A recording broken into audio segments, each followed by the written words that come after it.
Sharon, aparo ni piny karuto piny rugi mage. To adieri anawuoro sana. Kech gima koro wawuoye ni. Kaka jodolo wan wawuoye piny ruodh polo. To gima jopiny wawuoye piny mangima, piny ka. Yore mangima mar piny ka. Koro anawuoro, Sharon josiasa gi, let me be sincere. Josiasa gi obed MC, obed ng'ama nadi, manyo telo moro amora. Ng'ani osike kanisa. Gibiro pile. To koro, kapo nono ni koro ni piny koro nyalo lokore e yo moro ma koro ni kanisa ni, ok obi bedo gi thuolo mar tiyo ni jopiny, mar timo hocho kata mar timo ang'o. Ok wang'e ni wabo timo kama chal nade. Ing'e ni ker ma wuon piny ni, to bende koro en ng'ama ware mogik.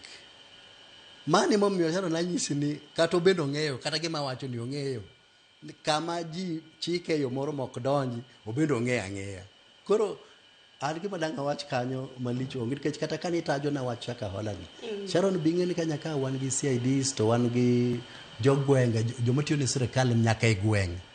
Idwa wachona ni gini ne nyalo timre dweche go duto te, muji lal joma romo kamano, to wan nyaka gi sub chief, wan gi jo kidhedhe gi jodong gwenge ang'o ni.